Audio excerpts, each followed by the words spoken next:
Alrighty then, here we are once again.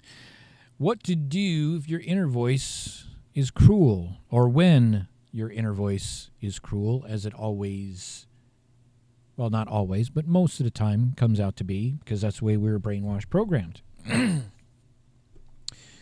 So we're going to call this chatter, when the inner voice is cruel and talking negative thoughts to you, catastrophizing and such things, right? So chatter is a huge problem that we face as a species. So we spend at least 1/2 of our waking hours not living in the present. What do we do during that time? So we talk to ourselves, right? Now this is different from habits, and 90% of your day is habitual routine. This is the chatter in your brain, right? This is a little bit different. But it all affects your happiness, right? So we're talking to ourselves during that time. Your inner voice is your ability to silently reflect on your life and what you're doing today. Chatter refers to the dark side of that inner voice. When we turn our attention inward to make sense of our problems, we don't end up finding a solution.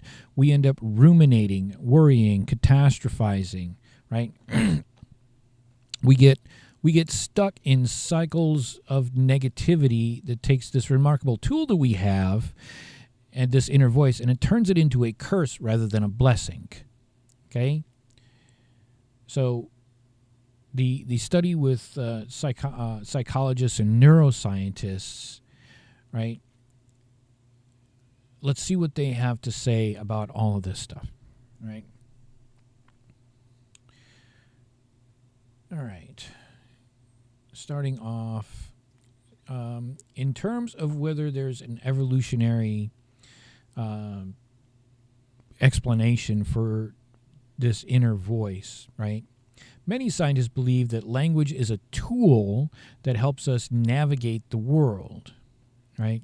Our ability to use language not only to communicate with others, but to communicate with ourselves provides us with a survival advantage. It's an incredible problem-solving device, okay? At the most basic end of this spectrum, our inner voice is part of what we call our verbal working memory system. It's a basic feature of the human mind that helps us keep verbal information active inside of our head.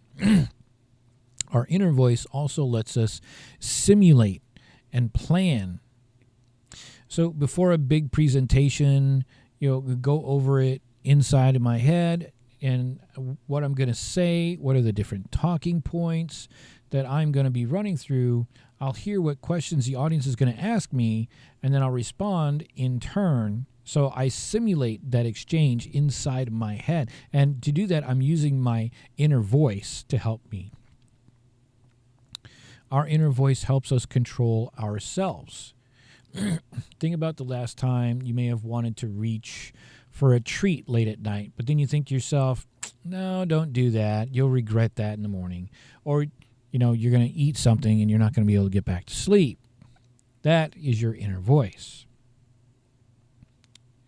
And then finally, the inner voice helps storify our lives, right? Many of us turn our attention inward to come up with some narrative that explains our experiences in ways that give shape to our understanding of who we are, our identity. Why we do the things that we do. This is who I am, right? So sometimes this inner voice can be an incredible source of help, but at other times, it can really, really bring you down. First, it makes it incredibly harder for us to focus. Chatter consumes our attention. Chatter can also create friction in relationships because you're talking about your problems over and over again and not being a great listener to others because they want to voice their problems to you. It can also make us more irritable right? It leads to something called displaced aggression. Finally, we know that chatter can have severe negative physical health effects. You've probably heard of stress kills, right? That's not precisely true, but there's a way that's a way that the reason why they say that is because a stress response is really an adaptive response. What makes stress toxic is when it remains chronically elevated over time. This is precisely what chatter does. We experience a stressor in our life, it then ends, but our chatter still perpetuates this idea. We keep thinking about it over and over again. Could I have done something different? Could I have done something better? Why did they do this? Did they really say that? Maybe they meant this. Right? When they said this, they really meant that. And that's you just catastrophizing something. Well, he's a bad person. It really hurt my feelings. So when he said good morning, he didn't mean good morning. He meant something else. It keeps that stress response active in ways that we can predict things like cardiovascular disease, chronic inflammation, and even cancer. Right? It's hard to overstate how negative the implications of chatter can actually be, because it's not just the chatter, it's chatter that causes the stress, and the stress that causes this, and that causes the other thing. It's a domino effect on the human body, and depending on how fit you are and how mentally strong you are is dependent on what type of dis-ease you may acquire. Right? The good news is there's a science-based toolkit that you can use to regain control of that inner voice. Yay!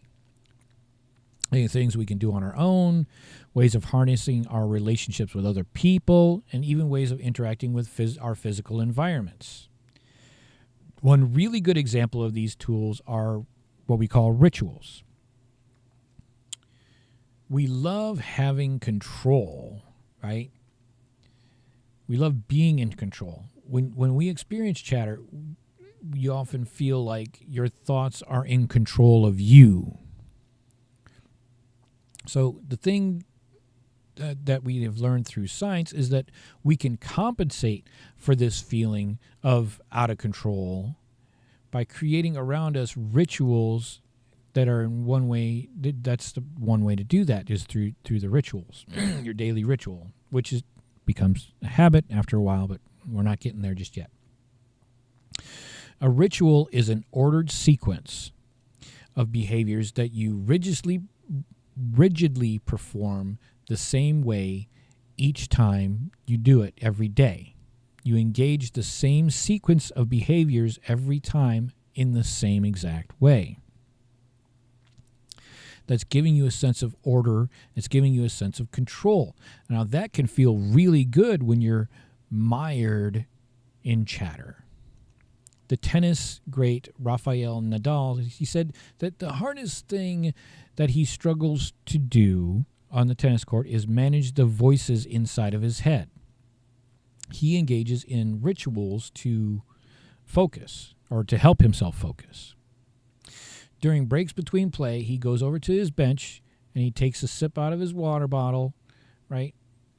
Then he takes a sip out of a different water bottle. Then he puts each water back exactly where he picked it up from to begin with. And they're diagonal to the court. This is how he works it out. It's a ritual that he does to manage his chatter, the voices in his head that are telling him that, whatever they're telling him. You're not the greatest tennis player or whatever, right? But it helps him manage it. There are no individual tools that work for all people in every situation to help manage your particular chatter, because nobody has your life experiences. Instead, the real challenge is to figure out what are the unique combinations of tools that work best for you. Are you weaker for experiencing that chatter? Well, no. It's just chatter, right? Maybe you need to ask yourself, is this true? Is this true for me? Where did this idea come from? Who does this sound like? Is this like my dad talking down to me? Is it my mom telling me that I'm worthless? Is it my grandfather, my grandmother, my uncle, my auntie? Who is this person that is saying these things? Because that's usually where you get it from. You're human for experiencing chatter, or you're mankind, right? So welcome to this condition of mankind. So in that regard, you take note. You ask yourself these questions. You do some sort of ritual. If it's a physical 3D exterior ritual, then so be it. Right? But you got to do something about it and not just let it play out. That's the big thing. So, that being said, that is one thing you can do about the cruelty of the inner voice. Ask the questions.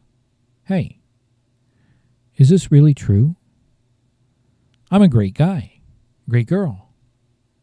Why are you saying these things? Who does it sound like is talking to you?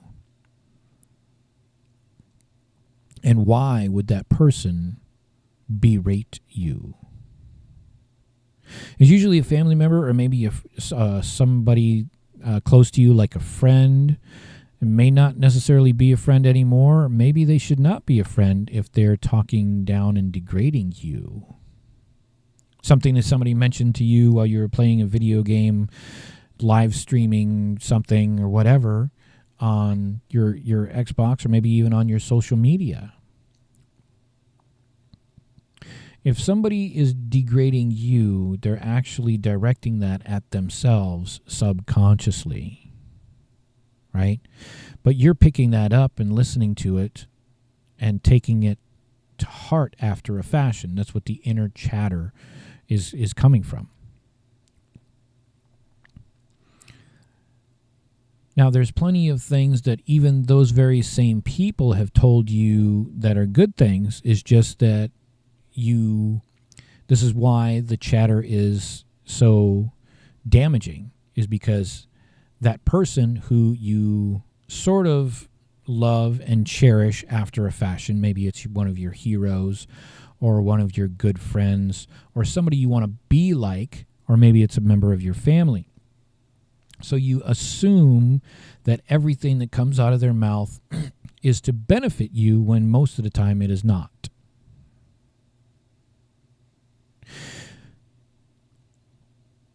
Who you are is pretty much the same as the 5 people you hang around the most, like your 5 besties, your best friends, or your family members, who are generally your friends.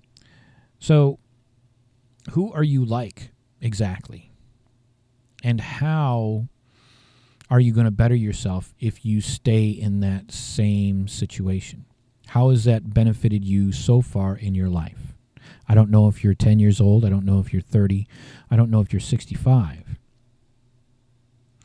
But if you're still hanging around the same people, then you're pretty close to the same person you were when you met those people. If you want to become better, you're probably going to have to rethink who you are. So, trying to loop that into some other stuff, I guess, at the end there. But when your inner voice is being cruel, you need to ask yourself, is it true? And in most cases, it is absolutely not true. Okay? So that's the biggest takeaway for this one, and I'm going to cut this off to make it short.